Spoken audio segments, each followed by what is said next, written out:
So for today's video, we are going to be taking a look at Telvanni Ambition, the pre-made deck, and how we can make some budget-friendly changes or improvements to the deck.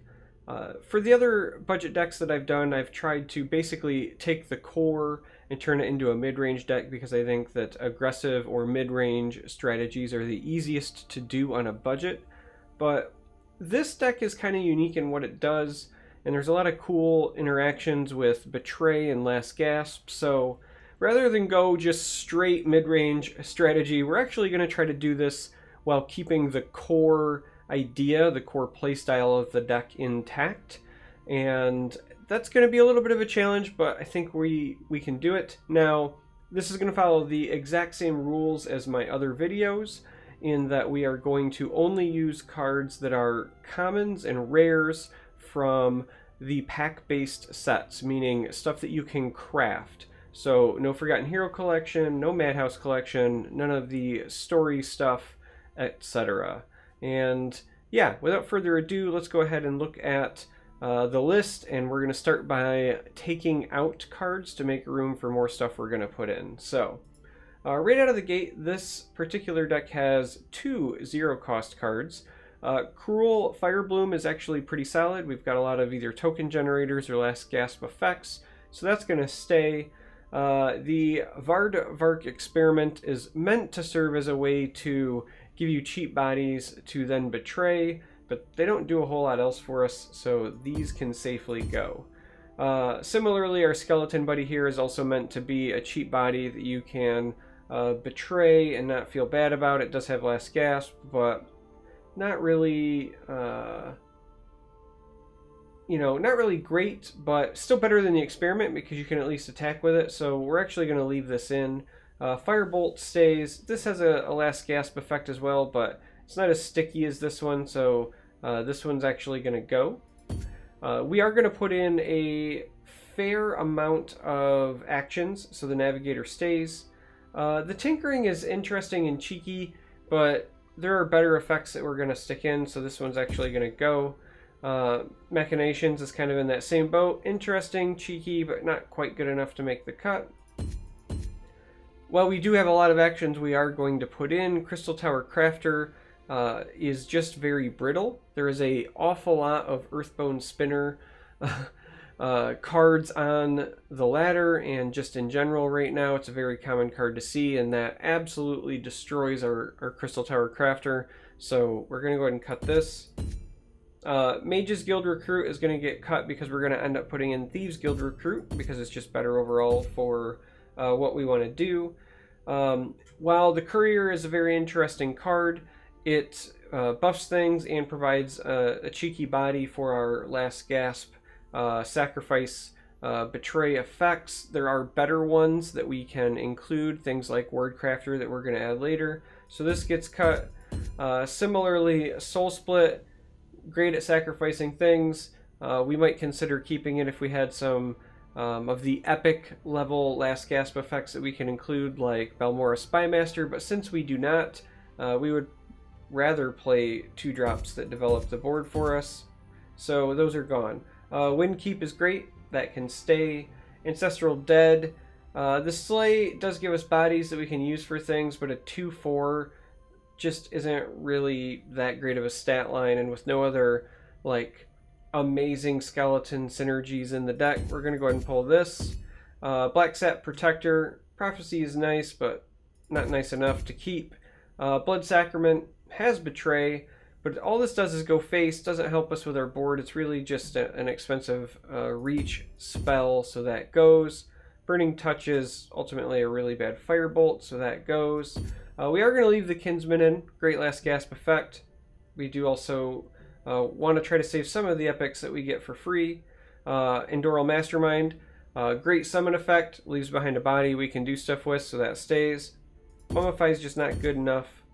Catspaw. Great Last Gasp effect. We like drawing cards, so that's going to stay. Tree Minder, however, is going to go. Wild Clumsiness is also going to go because shackling a random creature isn't that great. The Elite, it's a fine enough creature, but doesn't really help us with our strategy, so it goes. We already cut the tree minders. Ramping is not in our game plan. Venom Tongue goes. Bonewalker is, it's an alright prophecy, but not good enough, so that goes. Drain Blood, however, stays. Control card, Betray. Elusive Schemer draws cards. We're going to keep that. We are going to cut the Firestorm, however, but keep the Lightning Bolts. Murkwater Shaman's a fantastic epic. We're going to go ahead and leave that in. Rising of Bones. Great way to make use of some of these littler guys and then get some value out of it. Basically, you can give up a small body and spend 4 to get a 6/6 worth of stats with guard, so that's going to stay. Fleeting Apparition, solid. Sun and Shadow, solid. Fleeting Apparition is actually really good once we start adding in some of the other 2-drops that we want to play that have really good summon effects. And I've disconnected, so we're going to flash forward in this video and pretend that that didn't just happen. Okay, so moving on. As I was saying, Fleeting Apparition, totally solid, and once we add some more of those 2-drops and 3-drops, it'll be even better because of the summon effects. Sun and Shadow is great. We like finding actions. Telvanni Oathman. This lets us find other actions from our deck. Also potentially summons 1/1s that we can use for our experiments. Overall, this is actually pretty solid. It can give you a 6/6 worth of stats that also draws a card. We'll keep it. Ice Storm is a great control tool, and since we're going to be doing a bunch of cheeky last gasp stuff, having a reset button is nice. Spirit Knife we're going to go ahead and leave in because it's removal and it draws a card, and we're going to do more with actions. Swamp Leviathan, however, is going to come out. It's just a big body, and while having some things to close out the game is important, it's just a big body. Thorana's Lawman looks like really good on paper. 5/5 with Ward is solid. Guard is great, but again, 8's an awful lot to spend on a 5/5, so we're going to go ahead and cut that. The Experiments is great. We're going to go ahead and leave a copy of that, and because we're going to have a lot of actions, and because it's an epic and we kind of want to leave it in, we're going to leave in Mushroom Tower to maybe do cheeky things with it. I can personally say I've won a couple of games with a Mushroom Tower and just copying Lightning Bolt enough times. So sometimes it helps you get there. We're going to leave it in for fun. Yeah, so we have taken out just over half of the deck so far, but the good news is we're going to be putting in a lot of the cards that we already see in the list just to kind of fill it out and make it more consistent, and then adding, a few more cheeky, interesting cards to kind of round out the list. So let's take a look at the stuff we want to add. So, for additions, Cruel Firebloom seems great. Let's go ahead and stick it in. Let's go find our skeleton buddy here and stick in 2 more copies of him, because again, not the greatest 1-drop, but pretty solid for what we're trying to do. Firebolt is a staple. Let's go ahead and add a 3rd copy of that. And let's move on to our 2-drops. Navigator. We're already running 2. We are going to run a lot of actions. Let's go ahead and stick in a 3rd. Let's also, while we are in the intelligence aisle, grab some other cards with high impact summon abilities. Shrieking Harpy is a staple, so we are safe to craft that, as is Word Crafter. This is a staple, so we are safe to craft that. Let's jump over to Agility. Now, there's a lot of really high impact creatures with summon effects and agility as well. You could, for example, include Murkwater Witch, things like that, but we are going to add Goblin Sculpt to find our Cruel Fireblooms, and Thieves Guild Recruit to replace the Mages Guild Recruit we pulled out earlier. This deck is going to generate a lot of value by just drawing a ton of cards, so kind of heads up there. Then we're going to jump over, add 1 last copy of Windkeep Spellsword because it's just amazing at helping us establish a presence in the early game. And we are going to add Sorcerer's Negation because it's an action and we have some stuff that helps us with action synergy. And also it's just really, really good. Silence is important. It takes out Daggerfall Mages and denies value. It can ruin Elusive Schemer's day, all sorts of fun shenanigans. So, jumping over to the 3-drops. We've already got 2 cat's paws here. Let's go ahead and add a third, because we've got ways to sacrifice between our betray spells and our cruel fire blooms, and we like drawing cards. Similarly, other last gasp effects. Haunting Spirit has an amazing last gasp effect. It's also a very safe card to craft because it's used in a number of archetypes. So we're actually going to go ahead and throw them in here. Endoral Mastermind, as I said, we like drawing cards. Let's add a third copy of that as well. And let's go over to Agility and add some more ways to draw cards. Some more ways to trigger Last Gasp. And we're going to add 3 copies of Varanus Courier. Now, if you don't like the Courier and you are looking for something else, you could run Skooma Racketeer. Courier draws you a card but doesn't do a whole lot else other than be a speed bump. Racketeer has a great summon ability that can double up as a removal. So either of these is fine, but I'm personally going to go with the Courier because I like drawing cards. Racketeer is also a rare, so a little bit more expensive to craft. Courier is a common, yet another reason why I'm going to opt for the Courier here. But just keep that in mind. If we go to the 4s, I am going to go ahead and add Deshan Avenger. It's a great 4-drop, great last gasp, gives us bodies to work with. Overall, it's just going to help us do what we want to do with this deck. And we're also going to jump over. We're going to add another Lightning Bolt because there's no reason to not run 3 Lightning Bolts. And we are going to go ahead and add Elusive Schemer to our deck. We already have 2. Let's add a third because, again, great last gasp effect, great summon effect, all around all the things that we want to do. And let's jump over to the 5s. So in the 5 slot, I am a big fan of Cliff Racer in almost every deck that I can run it. It can serve as removal just by charging into a creature. Sometimes it creates 2-for-1s if it kills something smaller. It can serve as reach. There's a reason it's nicknamed Face Racer. It's just a highly versatile, high-quality creature. Again, Cliff Racers are the sort of thing that are a safe craft. You will use it across many decks, many archetypes, so on and so forth. Now, we do want to stick in, at the 6th slot, Shearpoint Dragon. This is a great tempo card, meaning that it puts a body in the board, also removes a body. It also does combine very nicely with our Drain Blood effects, also with the curses created from Murkwater Shaman. Again, as I said earlier, if you're looking for alternative high impact summons, like if you don't want to run the Navigator, you could run Murkwater Witch. As I said before, that also would combo nicely with Shearpoint Dragon, so yet another option. So that rounds out the deck list. We're at 75 cards after that. It's kind of a hodgepodge, weird Betray, Last Gasp list, but again, I kind of wanted to keep the core theme of this one intact more so than the others because I think there's a lot of fun and interesting interactions. So we're going to take this deck, jump into a game, see how it performs, just like I've done with the other videos, and hopefully showcase how you would play a deck like this. So here we go with our budget Telvanni deck. We're playing against Daggeth. Should prove to be interesting. This is kind of a weird hand in that we don't really have anything to take care of our Last Gasp guys other than just getting Last Gasp, but we do have a curve, so we'll keep it.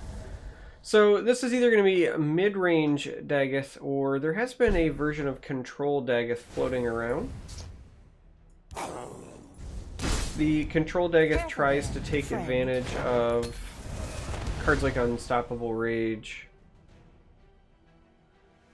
In fact, it really just tries to combo Hand of Daggeth with Unstoppable Rage, because it turns out that's just good enough. Your blood will spill. And based on them not playing anything yet, it's sure looking like that might be the case.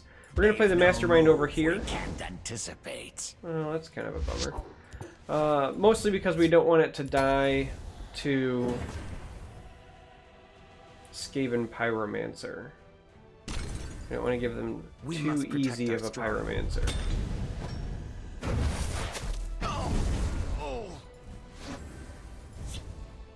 Alright, so let's go ahead and break this rune. And let's get a schemer going. Now, we could Cruel Firebloom here to get rid of this, but as of right now, it doesn't seem like too great of a need.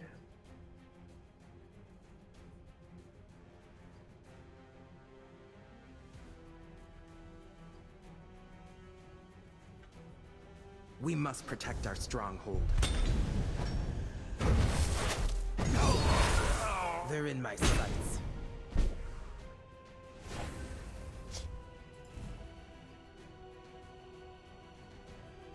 A couple of different ways that we could do this, but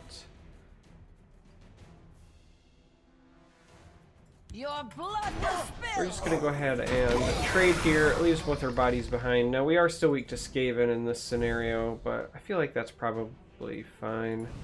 We are also going to go ahead and play a Courier and a Navigator and hope we draw a card. And we whiffed. So we are still very, very weak to Skaven. However, if we played the Navigator here, we're just trading into that. Since we've identified our opponent as playing essentially Dagoth Control, they will meet their maker. we are trying to generate pressure and put a clock on them because they will just plain have a better late game than us, playing an actual, real, true control deck. The Sun and Shadow is interesting here, because there's a lot of things that we could go fetch with that. Your blood will spill. We would kind of like to use Cruel Firebloom here, but the downside is if we do that, we might just hit the ward here. So instead, what we are going to do is develop I do this, love a good fight. and we're going to go ahead and shackle that, and go from there. Ice Storm is a problem here. We would get to draw a card and leave a body behind, though. Interesting. So they are still playing Nixox, despite what appears to be Control Dagoth. I only need one shot. Also kind of surprised that they shot there as opposed to silencing this. Seems interesting to me. Come dance with death.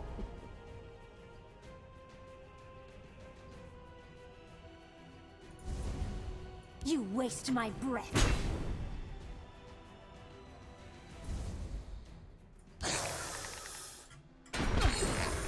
Alright. We're gonna go ahead and see what this lands on. While also drawing us a card. A fine display. A fine display. Well, we took out the Nixox, so that was pretty nice for us. Let's go ahead and draw a card. And let's go find us an action, because let's be honest, that 2-1 over there is going to die. We must So count we on are our wits. going to sacrifice that. And now we have to decide what we want. Experiments is rather tempting, because we could use the experiments on our Sun and Shadow, potentially. Make more copies of it. Fleeting Apparition is also really tempting because of the value it could generate. And then good old Lightning Bolt seems good, but we're going to go with the experiments here. Lightning Bolt is an option just because we are at the point now where we're getting dangerously close to threatening lethal. In fact, if we had a second Lightning Bolt and all of this damage went face, we could theoretically threaten lethal, but we have to assume they're going to slow us down over here. And it does appear to be the case. So nothing really new popping up there.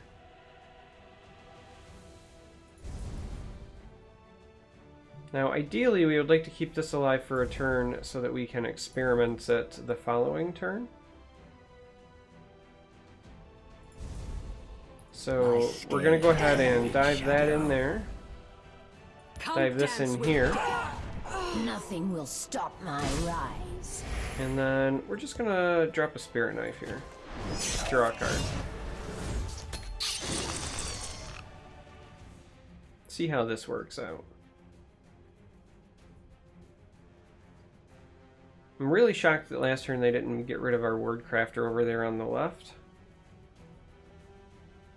Because it is just fodder for us, but... Your blood will spill! They missed their shot. Shale take. It does appear they're going to do much the same.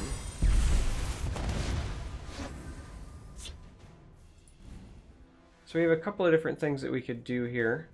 We do have double experiments to go find 2 lightning bolts if we wanted. However, we kind of need to clear up this board. So that means probably shackling some creatures.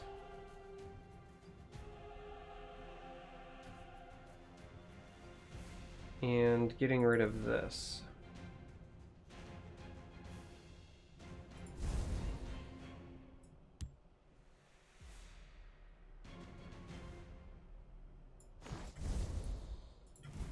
So let's go ahead and get our negation in here. We know that we're going to do that. Nothing will stop my rise. Let's get that out of the way. We also would like to shackle this so that hopefully this survives for a turn. We would also very much like to shackle this one so any trades would actually trade. And we're going to play a Haunting Spirit over here as well.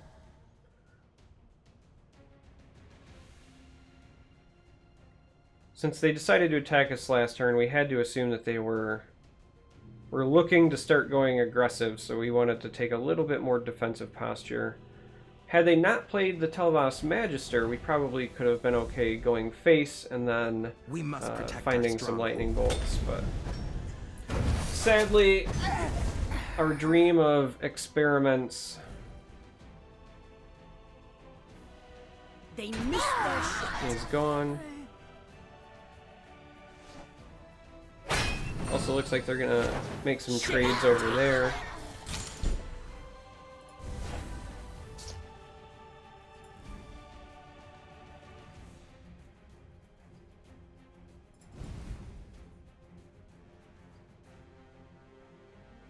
So ideally, we're probably gonna make some copies of this. We're in a weird spot. If we have this attack and die and it lands here, we don't really get any value. I mean, the other option is we could just dig, I suppose.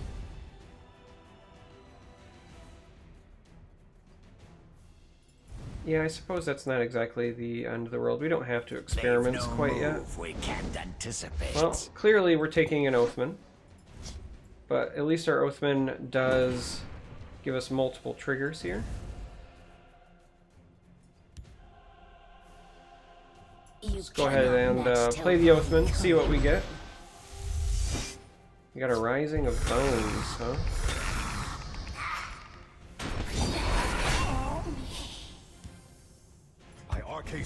Alright, so we'll go that route. That gives us a pretty sizable board presence. Still leaves the experiments in hand. The experiments could do interesting things with this, depending on what our board state is.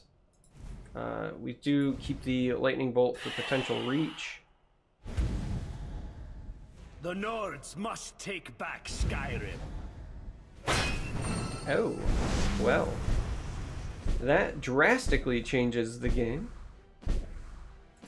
reach is no longer a priority. Now we absolutely have to outvalue our opponent because they are about to gain a significant amount of health. Sheol take you. They missed their shot. How cheeky of our opponents. Well, clearly we're doing that, So that, and Perhaps that. a direct approach. So we're gonna have a firebolt for this, rising of bones for here. Still gonna also leave us with more than enough to also play this. There's another bolt. So let's get our firebolt in here.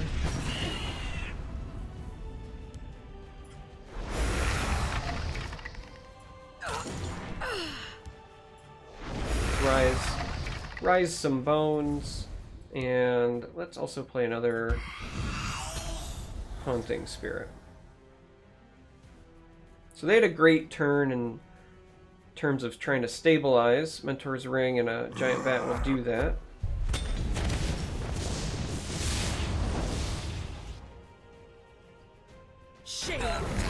Giant's potentially problematic if they do run Unstoppable Rage. We can't really let that stick.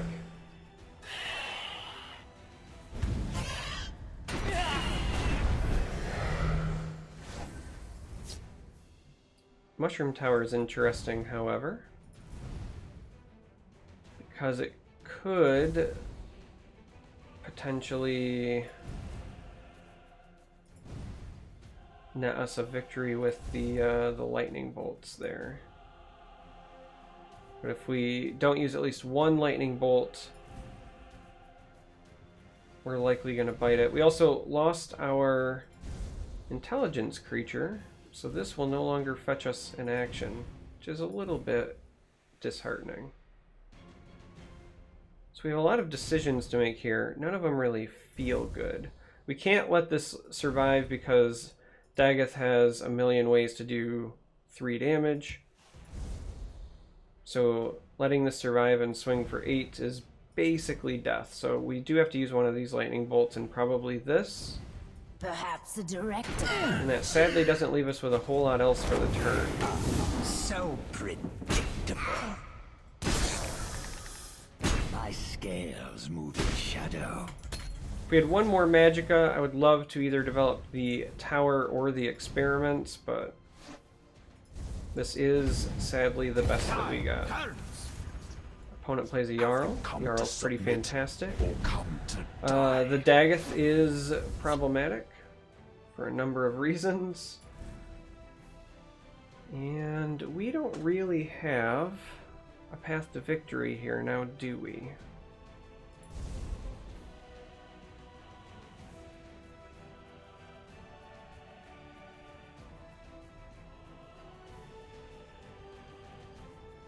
They're going to gain a pretty significant amount of health here. We have 6, 8, 9 damage, nowhere near enough to push for lethal. So, all we can do, realistically, So is push what damage we can, given the board state. my scales move in shadow. Play a courier. My sword hand itches. One option would be we could experiment on the courier and hope for the best. Hope they don't have Unstoppable Rage. Otherwise, we're taking at least, what, 2, 6. So we lose to Dagoth, we lose to Tazcad, we lose to a number of things. The other option is to play Mushroom Tower and just hope for the victory next turn with the Lightning Bolt sacrifice.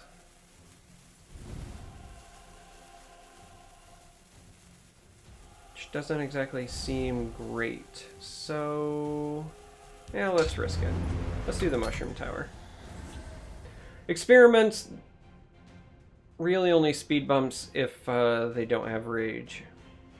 And it's kind of hard to tell. This could just be mid-range Dagoth. Could be Control still. It's almost like a pseudo-Nixox combo as well between the Bats and the Mentor's Ring. I have no fear of you, cowardly skeever. Thieves' Den is really interesting here. The Raiders are problematic. Show me what you got. Hero. Do not travel this way. Do not travel this way.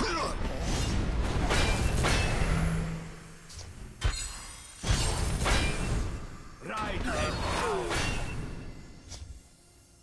So they do gain a pretty significant amount of health there. Our schemer is free. There is no reason to not just draw up, Nice see what we try. get. Care to go again? So we have 3, 6, 8, 9. Lightning Bolt with Betray should actually So get us predictable. there. My scales move in shadow. I think our Mushroom Tower victory is going to be a thing. And there you have it. So, we beat Daggeth. Maybe it was mid-range, maybe it was control. That opposing list a little bit weird to me, but hey, we modified a Telvanni deck, had some fun, won a game. Hopefully this helps. Thanks for watching, as always, and until next time, may you walk on warm sands.